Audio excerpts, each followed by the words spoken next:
From 1983 and number 299 on the Imprint range is Strange Invaders, a movie that I have never stumbled across before, which is rather surprising, really. This is a kind of oddball of a movie. It starts off in 1958, and although we jump a certain period of time, it never feels like we really escape the pastiche of that era, as we see aliens land in this small rural Midwest town.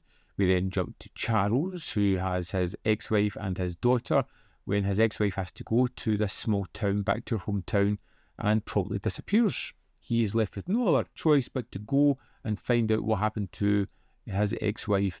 And when he arrives at this rather odd, rather strange and repressed small town, nobody has ever heard of her. Nobody's heard of her family, and everybody is incredibly odd.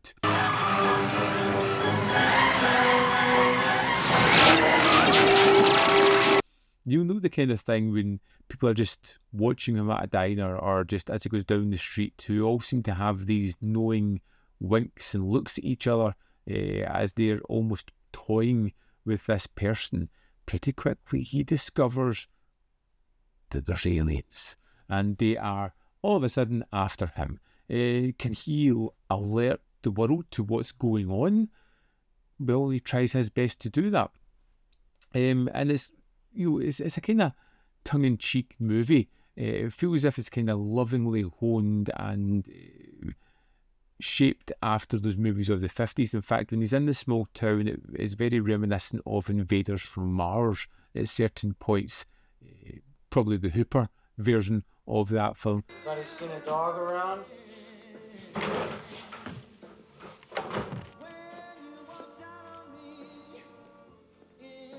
But it does have that kind of throwback to that kind of era. And when you get to the special effects, they are rather special. These were the most fun element of the movie for me. Not terrifying, but really well done. And you can tell that they've spent a bunch of money on these effects. But we get a couple of good cast members that really drive the story forward. We have Charles, played by Paul Le Mat, and we have Betty, played by Nancy Allen, who comes into the movie later on. She works for one of those newspapers that throws out the wackiest of news stories. Aliens are among us, just to sell papers. Random stories that they just concoct when they're bored. And when Charles goes in to speak to Betty to say, you know, I've seen one of these aliens, she's completely dismissive because she's just found the photograph and just made up a story to go with it. Come on, listen up. I'm trying to be nice. Don't change your personality just for me. Oh, that's good. I like that. That is, until someone tries to destroy her and she ends up on the run with Charles trying to figure out exactly what's going on. It's a movie that doesn't offer much in the form of surprises with its storyline. It starts off rather pedestrian, and when the gloopy effects come into it and the aliens start to attack, it becomes a little bit of a chase movie throughout the middle of the film. Even, I'd say, tongue-in-cheek comedy near the end of it. But everything about this film that is wonderful is all the aliens and the effects. They are so terrific and well done. They're entertaining, and they're always a delight to see whenever they're unveiled on screen. I absolutely adored these effects.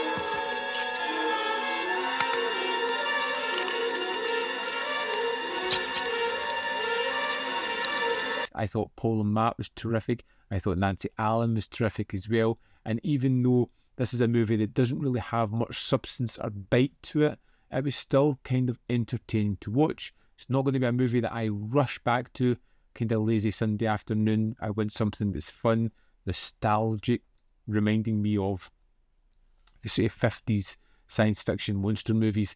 This is something that's in that vein, but from the 80s at the same time, and that's where you get the wonderful effects joining in with it. Strange Invaders was fun, probably a little bit forgettable, but it's one that I will go back to and probably be surprised that I don't remember more things than I actually do from it, which isn't a bad thing necessarily. We are in the disc for Strange Invaders. Let's go to the special features. We have an audio commentary by co-writer, producer, director Michael Laughlin and co-writer Bill Condon. Strange Films, The Unfinished Trilogy, video essay by film historian Jarrett Gann.